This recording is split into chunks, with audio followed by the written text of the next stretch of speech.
કેમ છો મિત્રો? આપણે ભરેલા શાક તો અવારનવાર બનાવતા જ હોઈએ છીએ. આજે હું તમારા માટે લઈને આવી છું એકદમ ક્વિક ઝડપથી બની જતું અને ટેસ્ટી શિમલા મિર્ચનું ભરેલું શાક. એના માટે મેં અહીં 200 ગ્રામ શિમલા મિર્ચ લઈ લીધા છે અને ધોઈને કોરા કરી લીધા છે. શિમલા મિર્ચની પસંદગી કરો ત્યારે નાના નાના લેવાના. એને ઉપરથી આ રીતે આપણે કટ કરી લઈશું અને અંદરથી બિયા અને એનો સફેદ ભાગ છે ચમચીથી અથવા ચપ્પુની મદદથી આપણે કાઢી લઈશું. આ શાક ટિફિન માટે પણ બેસ્ટ છે.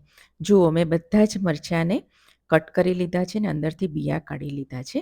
હવે આપણે એક મસાલો બનાવી લઈએ. એના માટે એક પેન મૂકી લીધી છે. એમાં 1/4 કપ સિંગદાણા નાખીશું, 1 મોટી ચમચી વલિયારી નાખીશું અને 1 મોટી ચમચી તલ નાખીશું અને એને ધીમા તાપે આપણે શેકી લેવાના છે. જુઓ, આપણો તલ અને વલિયારી અને સિંગદાણા શેકાઈ ગયા છે. એને હવે ઠંડા કરી લઈશું. ઠંડા થાય એટલે એક મિક્સર જારમાં લઈ લઈશું અને ત્યારબાદ એમાં આપણે બાકીના મસાલા કરી લઈએ. મેં અહીં 2 લીલા મરચાં અને એક આદુનો ટુકડો લીધો છે અને 1/4 કપ મેં અહીં ગાંઠિયા લીધા છે. એની જગ્યા પર તમે પાપડી લઈ શકો છો, શેકેલા ચણાનો લોટ લઈ શકો છો અને એને ચાલુ બંધ કરીને મિક્સર જારમાં આપણે એને સરસ પીસી લેવાનું છે.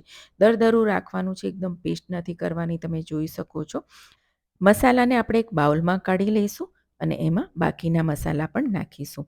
સૌથી પહેલાં એમાં અડધી નાની ચમચી હળદર નાખીશું, 1 નાની ચમચી લાલ મરચું નાખીશું, તીખાશ તમે તમારા ટેસ્ટ મુજબ લઈ શકો છો. 1 નાની ચમચી ધાણા જીરું પાવડર નાખીશું અને સ્વાદ મુજબ મીઠું નાખીશું અને ત્યારબાદ 1 મોટી ચમચી ખાંડ નાખીશું ગળપણ માટે. ગળપણ તમારા ટેસ્ટ મુજબ લઈ શકો છો અને અડધો લીંબુનો રસ નાખીશું. ખટાશ પણ તમે તમારા ટેસ્ટ મુજબ લઈ શકો છો અને બધા જ મસાલાને આપણે સરસ મિક્સ કરી લઈશું. 2 ચમચી જેટલા ધાણા નાખીશું લીલા સમારેલા અને મસાલાને બાઇન્ડિંગ આપવા માટે 2 ચમચી આપણે તેલ નાખીશું અને બધું જ સરસ મિક્સ કરી લઈશું. મિક્સ કરી લઈને મસાલાને આપણે સાઈડમાં રાખી દઈએ. હવે આપણે મસાલો રેડી થઈ ગયો છે. એને આપણે મરચાંમાં ભરી દઈશું. ભરતી વખતે ધ્યાન રાખવાનું છે કે પોલું ના રહે. એને આ રીતે થોડું દબાવીને ભરવાનું છે, જ્યાંથી આપણે શેકીએ ત્યારે એ અંદરથી મસાલો બહાર ના નીકળે અને તૂટી ન જાય એ વાતનું પણ ધ્યાન રાખવાનું છે. ભરતી વખતે થોડું ધ્યાનથી ભરવાનું છે. જુઓ, બધા જ મરચાંને આપણે આ રીતે ભરી દઈશું અને જે મસાલો વધશે એને આપણે રવા દઈશું. હવે એક પેન મૂકી લઈશું. એમાં 2 મોટી ચમચી તેલ નાખીશું અને તેલને ગરમ થવા દઈશું. તેલ ગરમ થાય એટલે એમાં 1 નાની ચમચી આપણે રાઈ નાખીશું અને 5 ચમચી હિંગ નાખીશું અને રાઈ અને હિંગ બરાબર તતડી જાય અને ત્યારબાદ એમાં આપણા જે ભરીને તૈયાર કરેલા મરચાં છે આ રીતે સેટ કરી દેવાનું અને એને ઢાંકીને આપણે નીચેની સાઈડ સરસ શેકાઈ જાય ત્યાં સુધી કૂક કરી લેવાનું છે. જોઈ લઈએ. હવે ચીપિયાની મદદથી આપણે એને ફેરવવાનું છે. ગેસની ફ્લેમ આપણે સ્લો રાખવાની છે અને ધીમા તાપે એને શેકાવા દેવાનું છે.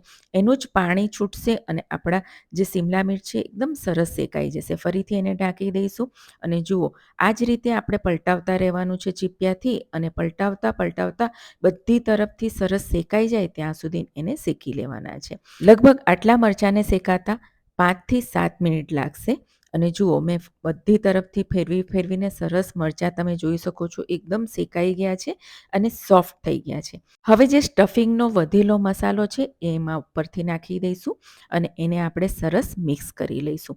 મિક્સ કર્યા બાદ ફરીથી આપણે એને ઢાંકી દેવાનું છે અને 1 જ મિનિટ માટે આપણે એને શેકી લઈશું. એટલે આપણો મસાલો પણ સરસ શેકાઈ જશે અને ચડી જશે. જુઓ, સરસ આપણા શિમલા મિર્ચ ભરેલા બનીને રેડી થઈ ગયા છે.